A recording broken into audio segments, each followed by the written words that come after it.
Bayangkan, kamu lahir di sebuah negara, tumbuh di sana, mencintai tanahnya, menguburkan orang tuamu di sana. Tapi sejak kecil, kamu sudah tahu satu hal. Negara ini tidak akan selamanya ada. Ini bukan cerita fiksi. Ini bukan ramalan. Ini adalah kenyataan hidup lebih dari 130.000 manusia di sebuah negara bernama Kiribati. Kiribati bukan satu pulau besar. Ia adalah 33 pulau kecil yang tersebar seperti titik-titik rapuh di tengah Samudra Pasifik yang luas dan tak bertepi.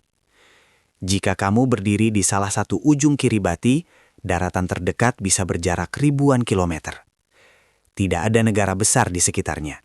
Tidak ada tempat berlindung jika sesuatu terjadi.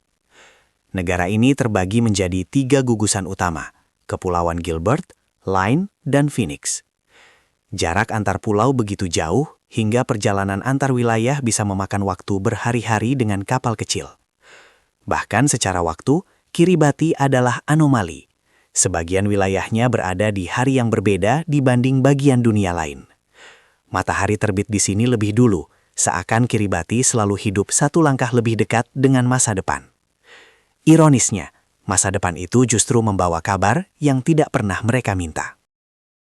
Masalah Kiribati bukan badai besar, bukan tsunami, bukan gempa dahsyat. Masalahnya adalah sesuatu yang jauh lebih tenang, lebih sunyi, dan jauh lebih berbahaya. Pulau-pulau Kiribati sangat rendah. Sebagian besar wilayahnya hanya berada 1 hingga 2 meter di atas permukaan laut. Artinya, Kiribati tidak perlu dihantam gelombang besar untuk kehilangan tanahnya. Laut hanya perlu naik beberapa sentimeter setiap tahun. Dan itulah yang sedang terjadi. Ketika permukaan laut naik, air asin mulai meresap ke tanah. Sumur air tawar berubah rasa. Tanaman mati perlahan. Pantai menyusut sedikit demi sedikit. Tidak dramatis, tidak instan, namun pasti. Kiribati tidak tenggelam dalam satu malam. Ia menghilang hari demi hari. Di South Tarawa, pusat populasi Kiribati, kehidupan tetap berjalan. Pagi dimulai dengan suara ayam. Anak-anak berjalan ke sekolah. Ibu-ibu menyiapkan makanan. Nelayan menyiapkan perahu kecil mereka. Sekilas, semuanya tampak normal. Namun, di balik rutinitas itu, ada kekhawatiran yang tak pernah benar-benar pergi. Sumur yang dulu menjadi sumber air bersih, kini terasa asin. Tanah yang dulu bisa ditanami, menjadi keras dan tandus. Banjir kecil datang lebih sering, bahkan tanpa hujan. Nelayan mengaku harus melaut lebih jauh untuk mendapatkan ikan yang sama. Laut yang dulu memberi kehidupan, kini perlahan mengambilnya kembali. Dan yang paling menyakitkan, tidak ada tempat untuk mundur. Apa yang terjadi di Kiribati bukan sekadar perasaan atau dugaan. Ini adalah fakta ilmiah.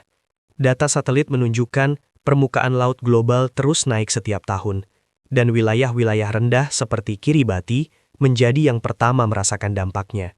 Bukan hanya banjir, tetapi intrusi air laut ke dalam tanah. Air asin merusak sumber air minum, merusak pertanian, merusak fondasi rumah. Para ilmuwan telah memperingatkan hal ini selama puluhan tahun. Namun bagi Kiribati, peringatan itu kini berubah menjadi kenyataan. Ini bukan tentang jika, ini tentang kapan. Ketika dunia melihat Kiribati, pertanyaan yang sering muncul adalah, kenapa mereka tidak pindah saja? Namun bagi warga Kiribati, itu bukan pertanyaan sederhana. Pindah berarti meninggalkan makam leluhur, meninggalkan bahasa ibu, meninggalkan tanah yang menyimpan cerita keluarga selama ratusan tahun. Bertahan berarti menghadapi risiko kehilangan segalanya. Inilah dilema terbesar mereka. Bukan soal ekonomi, bukan soal kenyamanan, melainkan soal identitas. Apakah lebih baik selamat tanpa tanah air, ataukah bertahan meski tahu tanah itu perlahan menghilang? Tidak ada jawaban yang benar, hanya pilihan yang sama-sama menyakitkan. Kiribati bukan negara industri. Mereka tidak membangun pabrik besar. tidak membakar jutaan ton bahan bakar fosil. Namun mereka membayar harga termahal dari perubahan iklim global. Di konferensi internasional, perwakilan Kiribati berdiri di hadapan dunia dan berkata, "Kami tidak meminta kemewahan, kami hanya ingin tetap ada." Namun suara negara kecil sering tenggelam di antara kepentingan negara besar. Dan waktu terus berjalan. Anak-anak Kiribati tetap bermain di pantai, tetap tertawa, tetap berlari mengejar ombak kecil. Namun mereka tumbuh dengan ketidakpastian yang tidak pernah dipilih.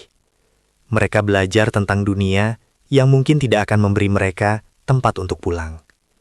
Bayangkan tumbuh besar tanpa tahu apakah negara tempatmu lahir akan tetap ada saat kamu dewasa. Ini bukan sekedar krisis lingkungan, ini adalah krisis kemanusiaan. Kiribati mungkin kecil di peta dunia, namun kisahnya besar bagi masa depan umat manusia. Jika dunia membiarkan Kiribati hilang, maka kita sedang mengatakan satu hal, bahwa ada nyawa yang boleh dikorbankan demi kenyamanan. Kiribati bukan tentang pulau, ini tentang pilihan kita hari ini. Karena jika Kiribati tenggelam dalam diam, tempat lain akan menyusul.